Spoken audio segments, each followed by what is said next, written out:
Nous nous retrouvons pour la semaine 17, dans 4 saisons, pour trouver sa place dans ce monde.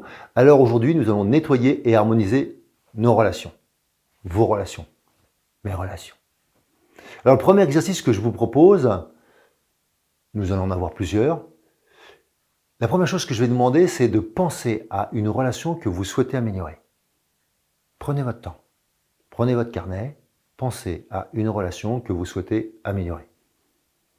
Puis maintenant, vous prenez une page blanche et vous allez tracer un trait médian pour séparer la feuille en deux.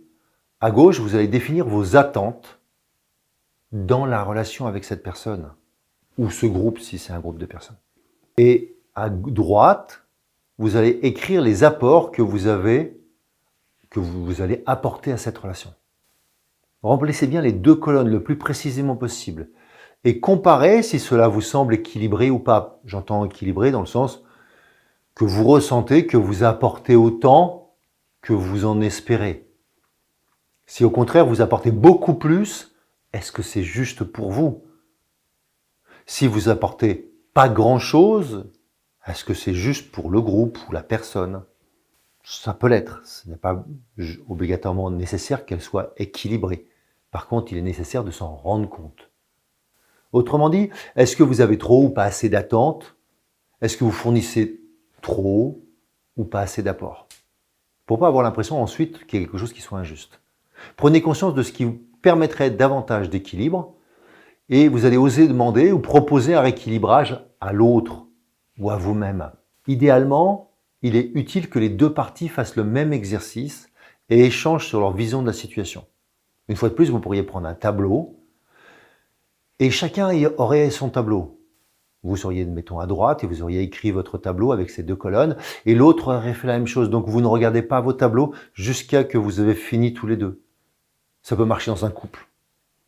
Ça peut marcher dans un couple d'associés, on va dire aussi, professionnellement. Ça peut marcher dans une relation forte entre un client et un fournisseur.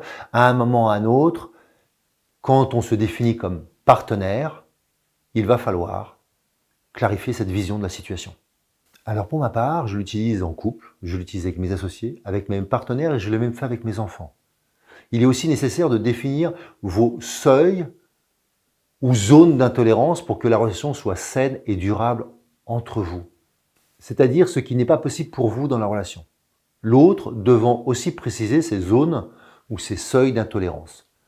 Alors pour moi, la zone d'intolérance, elle doit absolument être définie. C'est vraiment un must, une obligation. Et c'est comme une ligne blanche. Si vous la franchissez, normalement, vous devriez savoir que vous franchissez une ligne blanche. Elle devrait être matérialisée. Et vous savez les risques que vous prenez et vous ne les découvrez pas au dernier moment.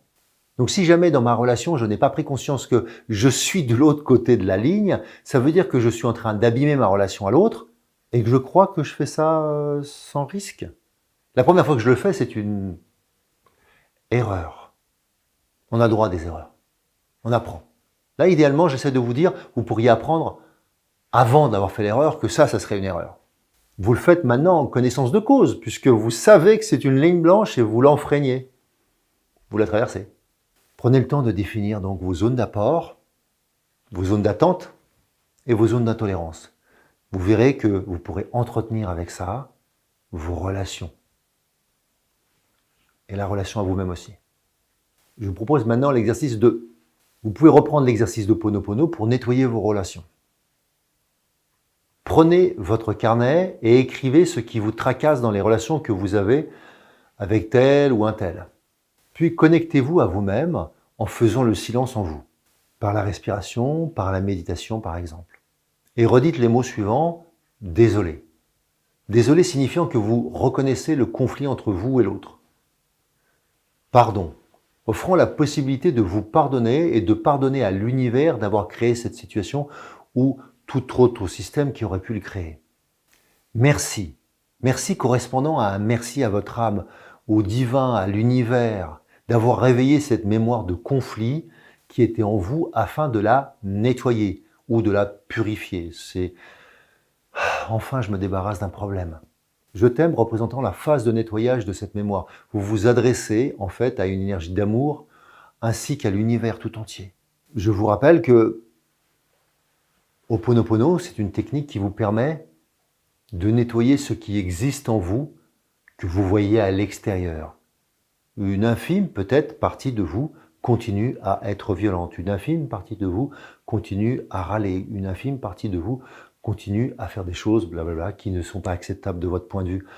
Prenez conscience que ce que vous voyez à l'extérieur a aussi un écho à l'intérieur. Et tant que cela existe en vous, ça permet que ça existe à l'extérieur. Exercice 3. Faites une constellation familiale ou systémique pour vous aider à y voir plus clair sur ce qui se joue dans vos relations. Ça peut être aussi dans la relation à vous-même.